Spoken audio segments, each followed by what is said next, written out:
Om Swastiastu. Perkenalkan, nama saya Putu Krishna Brawijaya Putra, nomor absen 35, kelas 10 IPA 3. Di sini saya akan menjelaskan tentang tumbuhan tingkat rendah, yaitu Bryophyta, contohnya lumut.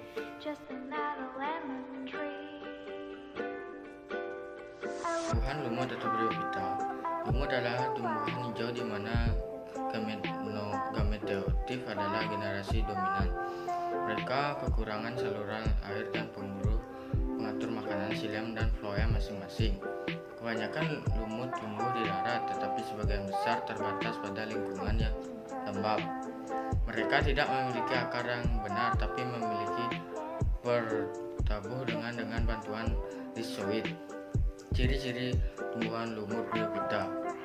Thallophyta, yaitu tumbuhan yang tidak bisa dibedakan antara akar, batang, dan daun. Cormophyta, yaitu suatu tumbuhan yang sudah bisa dibedakan antara akar, batang, dan daun. Tumbuhan lumut disebut juga dengan tumbuhan peralihan karena ada berupa tumbuhan yang masih berupa talus, lembaran, yakni lumut hati. Tetapi ada juga yang sudah mempunyai struktur tubuh mirip dengan akar, batang, dan daun sejati, yaitu lumut daun.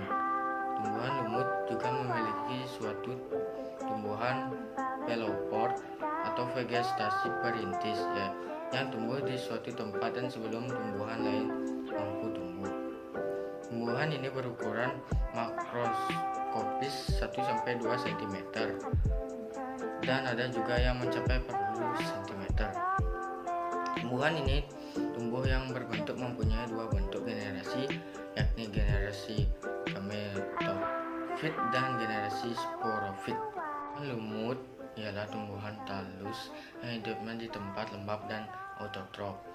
Tumbuhan lumut terbagi menjadi 3, yaitu lumut hati, lumut tanduk, dan lumut daun. Yang pertama adalah Hepaticopisida atau lumut hati. Jenis lumut ini berbentuk talus, berlobus seperti berbentuk hati manusia. Jenis lumut ini merupakan lumut berumah dua, Dicynthus, pada reproduksi seksual dengan cara fragmentasi dan pembentukan gamemakup, kuncup, dan spora.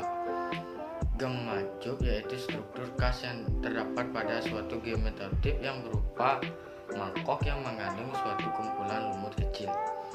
Gemma bisa lepas dan tersebar oleh air yang kemudian tumbuh menjadi lumut baru. Dalam reproduksi seksual terjadi dengan fertilisasi antara sperma dan ovum.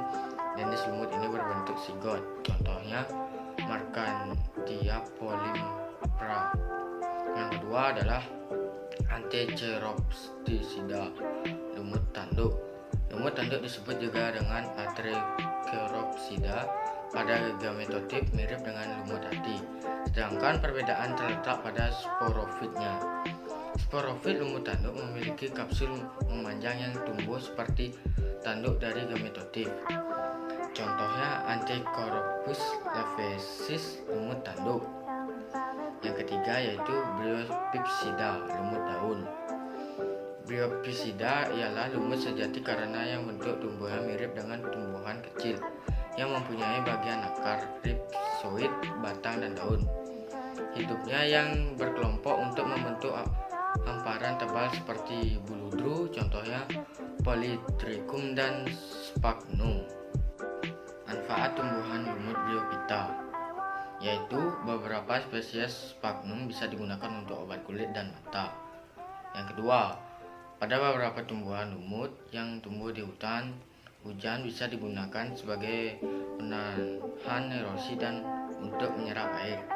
Yang ketiga, bisa digunakan untuk ornamen tata ruang. Yang keempat, Marchantia yang sebagai obat penyakit hati.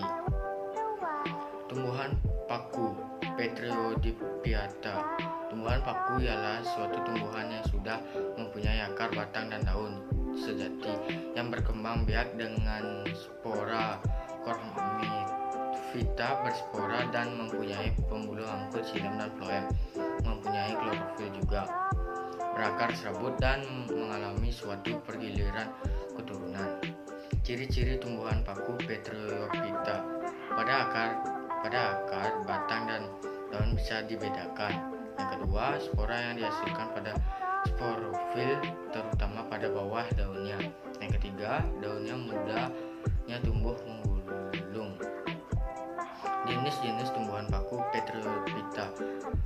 Klasifikasi tumbuhan paku berbagi menjadi 4 kelas, yaitu yang pertama, paku purba Psilophisida.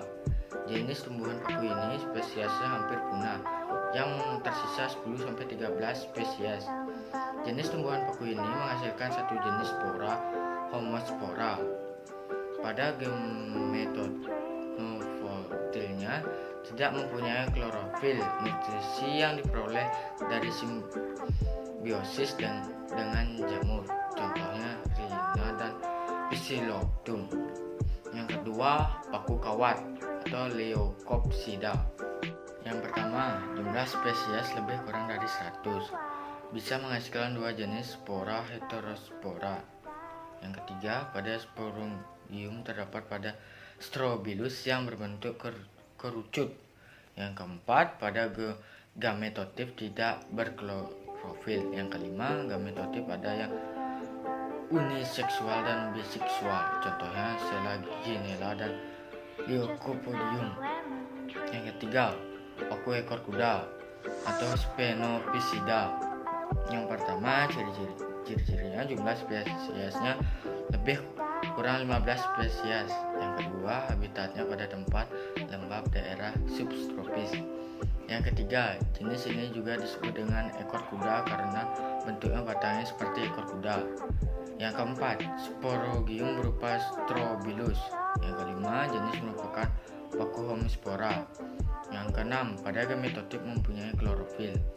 Yang ketujuh, gametotip biseksual, contohnya Exesetum. 4.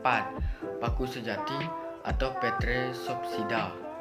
Jenis yang satu ini jumlahnya paling banyak, kurang dari 1200 spesies. Mempunyai akar, batang, dan daun sejati.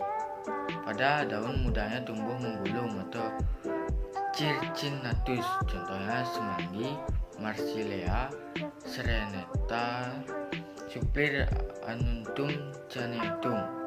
Manfaat tumbuhan paku: bisa dijadikan tanaman hias, bisa menjadi sayur-sayuran, sebagai pupuk hijau pada tanaman padi. Selaginella planta juga bisa sebagai obat luka. Sekian, terima kasih.